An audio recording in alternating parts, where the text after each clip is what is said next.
In episode 7 of Tech It Up Talk, learn about challenges that teachers face when engaging students in the implementation of synchronous instruction and tips and best practices to support student engagement. You ready? Here we go. The Tech It Up Talk podcast aspires to educate, inform, and inspire educators from teachers to school leaders on tips, tools, and resources to support the integration of technology into classroom instruction. You're listening to Tech It Up Talk with Dr. Mac, your host with the most passion for supporting educators from teachers to school leaders with the integration of technology into instruction. In today's show, we are discussing engaging students during synchronous instruction. And so what is synchronous instruction? Well, synchronous instruction is when teaching and learning happen in real time with a group of students. Whereas asynchronous instruction is really designed for students to complete their instruction and their learning activities on their own in a self-directed mode of engagement. And so we've all seen the news, and I'm sure you've heard very interesting stories, or just maybe you've experienced the array of scenarios, disruptions, and of course, disengagement of our students during virtual instruction. And of course, it's great for our students to have their cameras on so that we can ensure that they are paying attention and that they are engaged with the lesson. However, just because you can see their faces does not necessarily mean that they are actively engaged. And often, their faces are probably what I like to call playing school, because they may be present, but that doesn't necessarily mean they're engaged or processing any of the great information that you may be sharing. And so for this episode, I'm hoping that we can have a deeper discussion and reflection of our practices during synchronous instruction to support student engagement. And so I am so excited to have two guests today. My resident guest, Mr. John Amundson, and we also have Chris Marshall. So welcome, guys, to the show. If you can just quickly introduce yourselves and tell the audience who you are and kind of a little bit about your background before we begin. Well, I'm happy to be back. This is John Amundson. I've been in instructional technology for over 8 years, and I'm looking forward to our talk today. All right. I'm Chris Marshall, and I happy to be here and look forward to the conversation. I've been doing instructional technology for about 15 years, working for a lot of different districts and different companies as well. All right. Well, the goal for this episode is really to help educate and inform educators on strategies and best practices for engaging students during virtual instruction, or maybe they're doing hybrid instruction. And as we know, COVID-19 has had a major impact in education, and so many educators are having to rapidly adjust their instructional practices, instructional schedules from face-to-face instruction to a virtual environment, a hybrid environment, or multitasking between the two. Your knowledge and your expertise today is really going to help support our audience to inform them, also educational leaders to enhance their instructional support, their systems, and their functionality during this time period. And so we're going to just roll right into it. And I want to first start with discussing some of the challenges that we see teachers are facing during the implementation of online synchronous instruction. I would say one of the biggest challenges, of course, depends upon how you're doing it. If you're just all online or if you're doing the hybrid model. Hybrid model is particularly difficult, in my opinion, because it's such a start and stop model where you're trying to teach to the kids in the classroom, you're trying to teach to the kids online, and you're constantly, you can't give all your attention to either one. So it's kind of like your attention is split. And then especially trying to solve technology issues and troubleshoot them with students at home is extremely difficult, especially in the middle of trying to teach a lesson. And you're constantly being interrupted. And what you find is one of the most important things in teaching is to be able to, you get into a groove or you get a flow going while you're teaching, right? And you sort of get into it. And when you're got kids at home and they're constantly asking questions and I can't hear you and things like that. It just stymies everything. It just makes everything so much harder, right? I mean, everything else, it's very difficult when you're not seeing the kids, when you're not getting feedback from them. when you can't hear them, when they don't feel comfortable talking because they're sitting at home, and it's a little different than in the classroom. But most importantly, it's just that divided attention. It just makes it really, really difficult. Yeah, I think you're absolutely right, Chris. And I think the biggest problem they have is you've got a lesson, you're trying to do it virtually online, and like you said, when you get those little speed bumps because somebody can't see what you're showing or their technology isn't working, and they've got to make all these pit stops to try to fix it on the fly, it does get them out of their flow and their groove, and so that kind of does mar the entire lesson. And I guess trying to take care of students live and doing that at the same time, we've had teachers trying that, and it's proven to be very, very difficult for the teachers. They're having a hard time with it.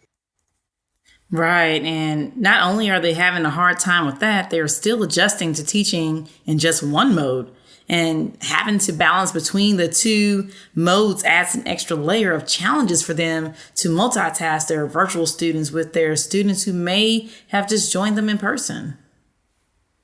So let's move on to discuss some potential best practices that teachers may have done pre-COVID or implemented pre-COVID that could easily transfer to an online environment to support student engagement.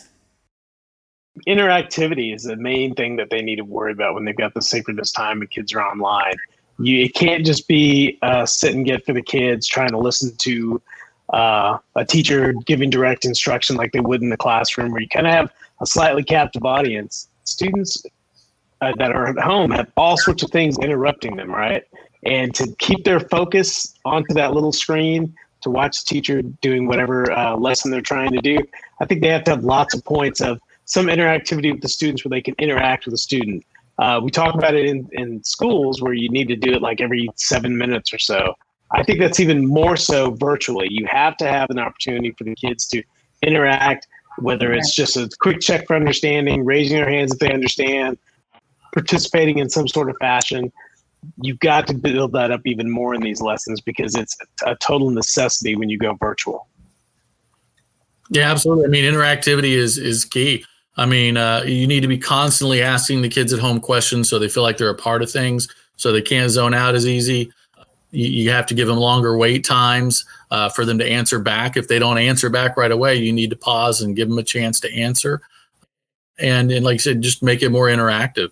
And also, and this is just as a best practice anyways, but I think one thing we have to focus on even more so is that everything needs to be extremely organized. So when you're building everything into your LMS, it needs to be extremely organized, and you need to have support materials in there so that if the kids don't get it online right then and there, then they have something to fall back on, which is a video of you explaining it or showing it or talking through something so that they can come back and see that in an asynchronous way. So although we're doing it synchronously, providing supports asynchronously, I think is key. And then the organization of your class and its structure online so that they can move through it in a very natural way, and they're not trying to figure out, where do I go now to do this thing they told me to do, right? If they have to do that, you've just created, we have enough obstacles already. Organization of the teacher should not be another obstacle. And so they need to be very careful that they're organizing things in a very careful way.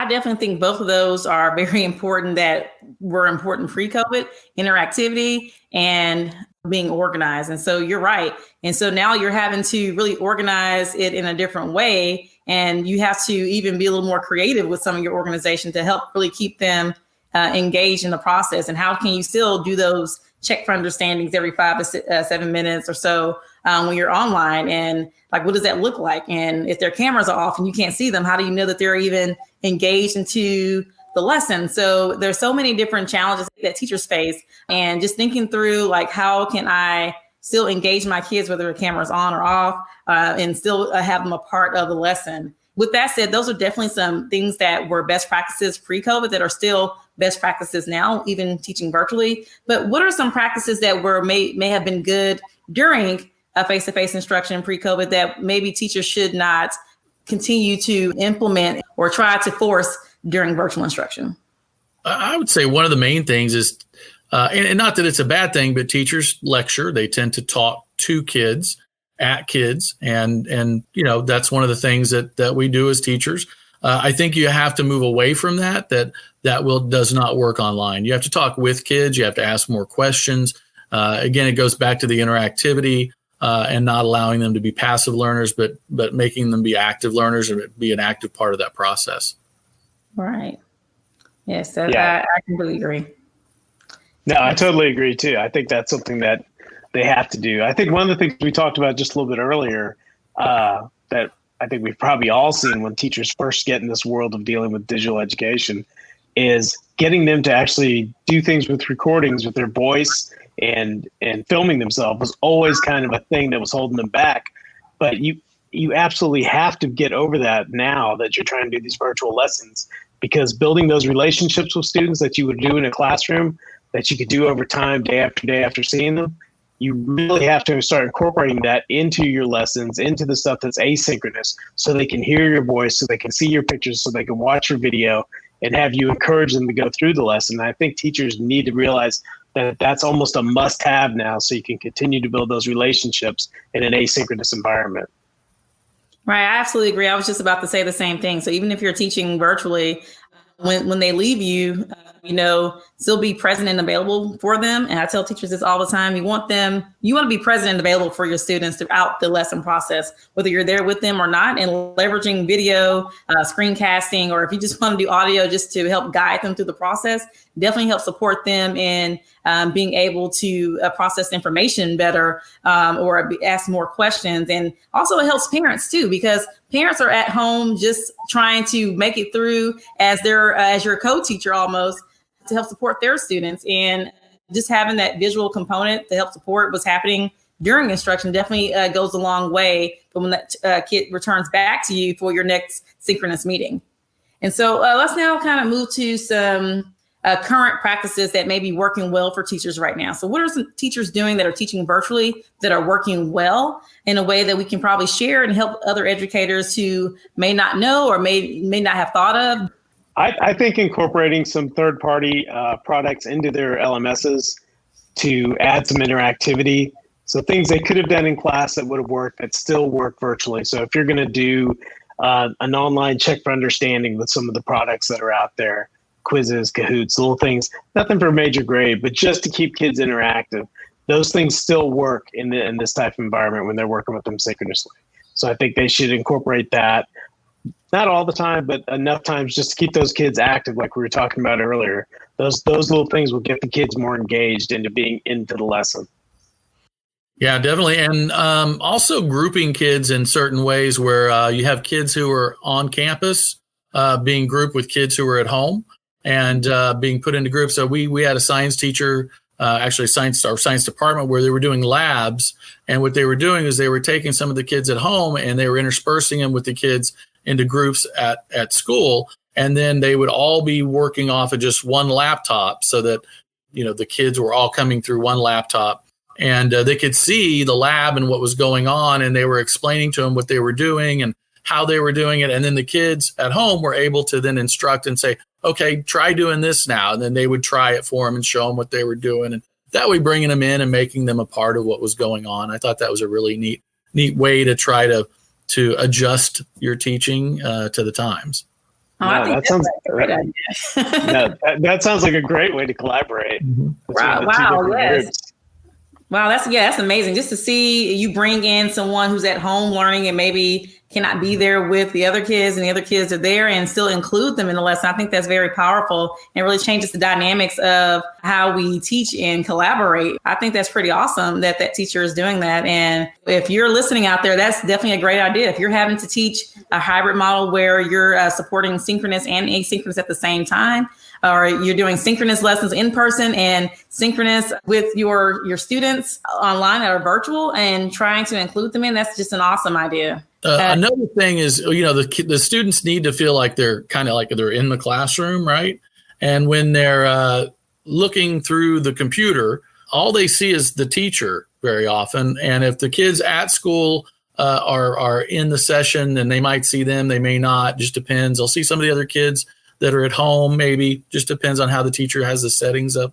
But one thing I see teachers doing, and something I think I would do if I was still a classroom teacher, I'd go foot the bill for like $30 and I'd get an extra webcam. and we have teachers who do this at my school, and put that webcam up and just face it out to the classroom.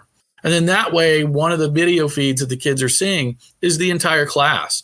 And when the teacher walks around, they can see where they're at and what they're doing, and they can see all the kids, and they feel like they're in the classroom. They're not looking at one individual feed or a bunch of individual feeds. They're seeing what's going on in the whole class. And I have one teacher who's done this, and not only that, he's put it on a rolling cart so that if he's walking around the classroom, he drags that cart around with him so that the kids can see him as he's walking around class, and he's talking and teaching. Right. And he's just walking around class, dragging this cart around, always keeping that camera on him. Right. Because he walks around too much. He likes to be mobile. He likes to walk around the class when he's teaching. And he doesn't want to be stuck, to that camera sitting on a computer, sitting, at a desk. So I was like, kudos to you, man.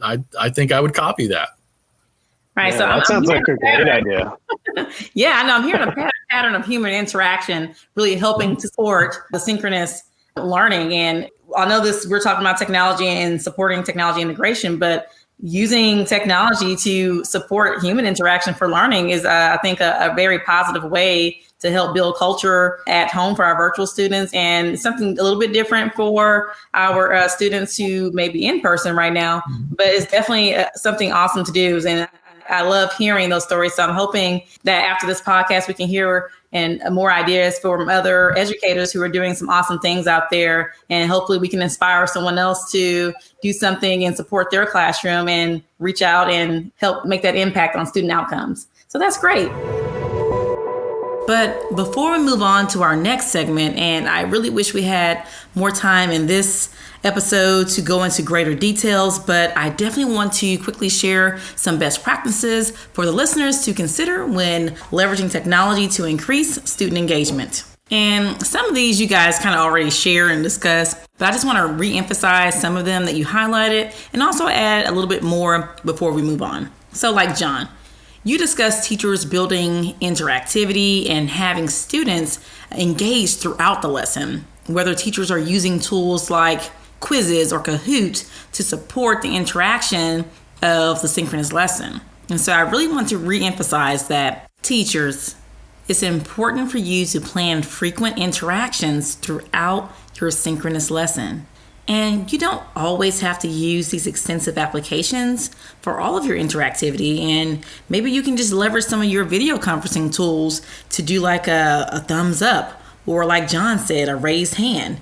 Or maybe your students can use emojis and GIF reactions to support their understanding. But there are also programs that have built-in poll features, or maybe you can use tools like AnswerGarden or Mentimeter to have students build a word cloud of big ideas that they are capturing. And so the point is that there are many different ways to have interactivity happen during your synchronous instruction, whether you're using an elaborate program or you're using something small that you can quickly implement, but you really need to ensure that you are planning for frequent interactions when you're planning your lessons before you implement. Something else you could do is empower your students' voice. And what I mean by that is build in opportunities for them to speak during a lesson, whether they are volunteering to speak or respond to something that you guys are discussing, or maybe you can use a random picker tool, which will select a name randomly out of a list of students. And they have some fun ones out there too. I used to use classtools.net and leverage some of their tools to really support that interactivity in my classroom. But you can use something like that to randomly pick someone, and then, the student doesn't have to feel like you're picking on them, and the suspense is still there on who's going to get selected or chosen to respond. And so have fun with it. Something else you can do to support student engagement during your synchronous instruction is flipping your synchronous instruction. And so with that, students can join your synchronous meetings more informed, which will really support them in being more active in the lesson or activities that you may be doing synchronously. And you can do this by screencasting short instructional lessons with built-in checkpoints for them to receive instant feedback before they attend your session. And so I just really want to reiterate some of the ideas the guys shared and also share a few ideas because some of these will probably talk more into and roll over into our next segment. And so we're going to move now to our next segment of the show, which I like to call Get Your Tech Together. And so in this segment of the show, here's where you'll just share some tools that you think that teachers should have in their virtual toolbox to help them support students in being engaged for synchronous instruction. Well, LMS, I think we can all agree that the LMS is the first and foremost, most important thing because that's where you take the rest of everything else, all the resources, and you pull them all together in one centralized location. And having a good LMS is important, and then being able to organize in it and such. But I'm not counting that one because we all know an LMS is the important thing. So, well, no, there's some out there that need to hear that because I know there's some teachers who put things in different places. So having things in one place is definitely a great idea. Absolutely. So, but I think, John was talking earlier about that interactivity, the different programs. And I think, either like Nearpod or Pear Deck or something like that, that allows you to take that what is usually a one-way communication tool like a PowerPoint and turn it into a two-way communication tool and one where they're not just communicating and you're not just getting, some formative assessment, but now they're so robust with the different tools that are inside of them where they can draw on and do Padlet type things. And it's just, they're amazing what you can do. And not only that, they're so much easier to build now. It used to be building those things could be, it could be kind of hairy, like use a lot of, pretty steep learning curve on those. But nowadays they've made it so much easier that I think they're a no-brainer. You got to have them. And, Chris, really to just add on to that, tools like Pear Deck and Nearpod are great for supporting synchronous instruction because you are able to purposely place interactive components in the midst of your lesson. And like you said, whether it's drawing or maybe there's multiple choice and open-ended question or maybe a link to a HyperDoc activity or just embedded links to connect to other third-party applications, these tools really allow you to structure and organize components of your lesson to include interactions for your students to engage. And really creates a safeguard to create a lesson that can be really impactful because, teachers can turn their PowerPoint type presentations in which sometimes become the sage on the stage type of things, but it's definitely a great tool to help support leveraging technology to really support you in designing a more effective lesson to help support engagement of your students quick and easy with access to the tools of that application. All right, John, what do you have? That was a good one. It was on my list. I think another one that I've really enjoyed the last few years, I think works great, whether you're working synchronous or asynchronously, is Flipgrid. I like the whole idea of giving kids the ability to answer back in videos. And they can do it on their own devices. They can do it in the class devices they've got. It's very versatile, and it gives the ability for a teacher to share some of those out when they're in a synchronous grouping with kids, right? So they can share some of those things, and it makes it a little more interactive, and the kids can see other people's responses and get a little more engaged. So I think the kids doing video, to me, is one of the best things that's happened in education the last few years. That I think is really one of the top things. It is almost a must-have now. All right. Yes. It changes the way just because it's just not text anymore, right? It's not text. It's not a paper. It's not a file. You're giving kids an output. And for this generation of kids, it's something they totally relate with, right? Mm-hmm. Making videos. So I think it works well. So along those lines of the video is in Schoology, which is what we tend to use. And this was going on even before all this started happening, but it's even more necessary now. But for orchestra, band, choir, what our teachers do is they can create an assignment in Schoology. And one of the options, instead of just turning in like a document or something like that, is to record video. And so they say, I need you to play this piece of music, or I want to hear a C flat or whatever, right? And then the kids, they can create that assignment. The kids can go in and hit the video button and then record themselves playing whatever it is they're playing. And then the teacher can come back, watch it, listen to it, and then actually put a grade on it. And that'll go drop right into the grade book.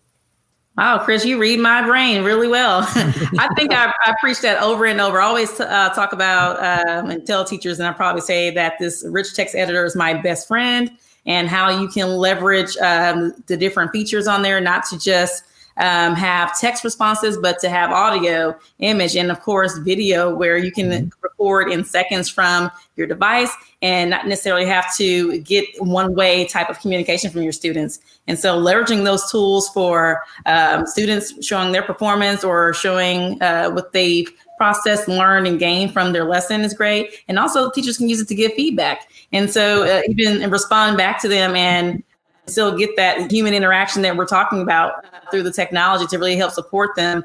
Giving that personal touch and leveraging the video feature definitely lets you know whether a kid actually was able to understand something when they're trying to explain it. And if you're trying to explain and give them feedback, they can better receive the feedback on what they need to work on or adjust to improve their final products. So that is an awesome idea. It's time for the Tech Smackdown. In this segment of the show, I want to share with you some tips for use and best practices. And I also want to know which tip you thought was the best. And of course, if you have any tips or best practices to share, please feel free to connect with me on my social media at Dr. J.E. McDonald or at Tech It Up Talk. And so in the Tech Smackdown, John and Chris, you guys are going to battle each other tip for tip on what you think are best practices for supporting synchronous instruction. And so it could be a tool or it could just be a general practice together. And I want you to share your top 3 tips. And we're going to let John, unless you guys want to do the paper, rock, scissors. No, that's right. You can go ahead. And so, John, we'll let you lead us into our first tip. And then, Chris, you can come back and share what's the best practice for teachers to know. And then we can go back until we get to our third one. So I'll start off. I think planning, and I'm going to go through this a little bit more, is the most important thing you can do.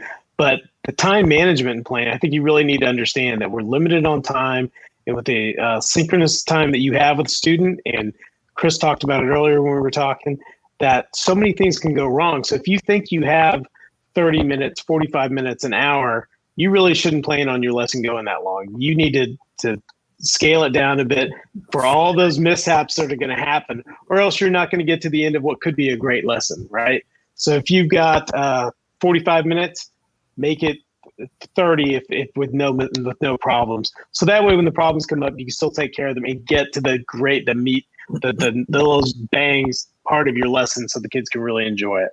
So, because as we were talking earlier, people get frustrated, the lesson doesn't go the way it's going to go, and they really don't get the knowledge that you really want them to walk away with. So I think just plan on having extra time built in there for that lesson is probably the best thing you can do. So that was my first one, right? So, yeah, I got it. Yeah, slow your pacing. Don't think you're going to keep your scope and sequence. That was my first one. So I'll say my second one then is, it's really don't be afraid to fail. It's going to happen. And teachers are so used to trying to be perfect and always look like they know exactly what they're doing in front of the class. They are going to have to let go of that, because that's not going to happen. And they need to be okay with failing. They need to be okay with perhaps a whole lesson being scrapped because things just aren't working right. And really, it's more of a stress management technique than anything else. Because I'm seeing it. I'm seeing teachers locking up. They're just completely locking up and struggling. And we've had teachers just quit because they're like, I can't do this. And it's like, man, it's okay. It's okay. Like, it's not going to go the same. It's not going to be perfect. I know you were the perfect teacher before, or, you had things you'd like to do them a certain way. It's not like that anymore. And things are going to fail, and it's going to be okay. And hopefully they have an administration that understands that and isn't putting too much pressure on them. But I think everybody just needs to kick back, slow their roll a little bit, and breathe. I think so. That's my tip: breathe. Yeah, breathe. That's a good one. Hey, they have a great extension for that called Current.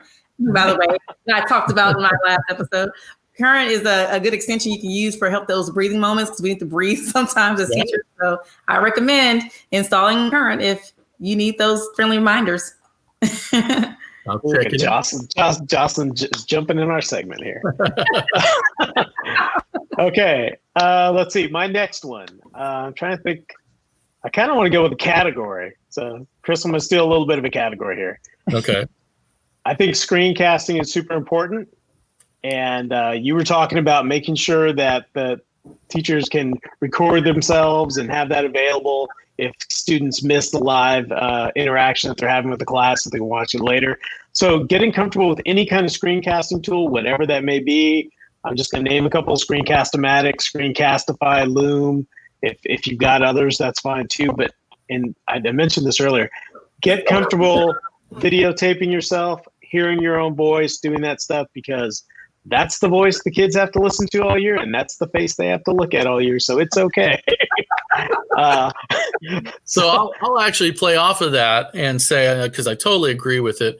But and I'm a big Screencast-O-Matic fan. You can get it for like $1 a month if you pay for it 3 years ahead of time. So, but I'm going to say one of my favorite tools, which totally supports what you're saying, is Edpuzzle. I think Edpuzzle, it's so simple to use. I always think in terms of a tool, its value has to do with the power that it can give you in the classroom versus the learning curve, how steep it is. And if it's a nice shallow learning curve, but it has a really high power in the classroom, that's a perfect tool. Requires not a lot to learn, but can do a lot for you in your classroom.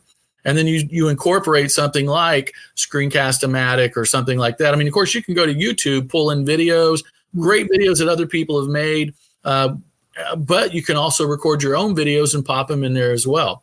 And the beautiful thing about Edpuzzle is, because especially in this time right now, is we want formative assessment, and we need accountability, because we got these kids at home and I can put a video out there, but I don't know if they're watching it, right? But Edpuzzle allows me to throw that video out there, right? Give them either for actual work or just as a support mechanism after the fact, right? And one of the things I can do is I can put those questions in there so I can get that formative assessment right off the top. And then it creates accountability, because I can take a grade on it and the kids know, I better watch this and do okay on it, because they're going to take a grade. And the beautiful thing is it grades itself. All right. And then, at least in Schoology, it then pops that grade right into my grade book. I don't even have to copy it over. So that's a teacher's best friend right there. Yeah. Saving time. Well, you got me, Chris, because that was my next one. So I'm going to play off of that and say, dealing with your LMS and having the idea of trying to put everything in one package and talking about all these third-party tools, being able to learn how to embed and being comfortable with embedding tools, because some tools look amazing inside of your LMS. Edpuzzle happens to be one of those. There's quite a few in there. If you're just talking about incorporating videos that you want to embed, you can really jazz up your lessons. You can leave everything in that one central LMS point where they can go and focus on it. They don't get lost out there in the internet once you start giving them links to things. So Edpuzzle is one of those that just looks amazing when you embed it inside. There's lots of tools that do that. And I think if you have tools like that and you can embed them, that actually just makes it that much better. There are some tools that don't look that great in there, so you definitely need to try it and see. I'm not going to mention any, but if it doesn't work inside the LMS, that's okay. You link them out. If you still get great results with it, use it. But I think embedding is one of the best things you can learn to do as a teacher, just like screencasting and learning how to use an LMS and stuff like that. It's one of those tools that if you learn to use it, you're just going to get huge benefit from it. Yeah. Right. No, it streamlines everything. It puts it all in one place, and it aesthetically, it just creates a whole different feel when you start embedding everything into one place. All right. Well, thank you guys so much for sharing. So I'm going to leave it up to our audience to let me know who they thought gave the best tips. I'm hoping that, all right, I see you guys pointing to yourselves. And so I want to thank you for your time today. And I think we gave some great information, and I'm hoping that we were able to help someone that's going to be listening to this podcast with their practices in education right now during COVID and trying to just survive different tasks that are coming our way and being okay with adapting to new things. And if it doesn't feel like the best right then, and that it's okay to be uncomfortable. And my favorite line is, you got to get uncomfortable to get comfortable. And so that's part of your productive struggle. Just know that it's normal, and it's not just you, and everyone else is going through that same experience and trying to support our students today. So thank you guys for joining us, and I hope that I can have you back again soon. It was definitely great having John and Chris join the show and share with us some awesome tips, advice, and best practices. But before we end the show, I also want to leave you with some more tips that can support you in increasing student engagement during your synchronous instruction. And so, starting with tip number 1, backwards plan your instruction and allow time for technology challenges or interruptions. Which brings me to my next tip, which is plan for technology failure. We all know that technology can sometimes be unpredictable.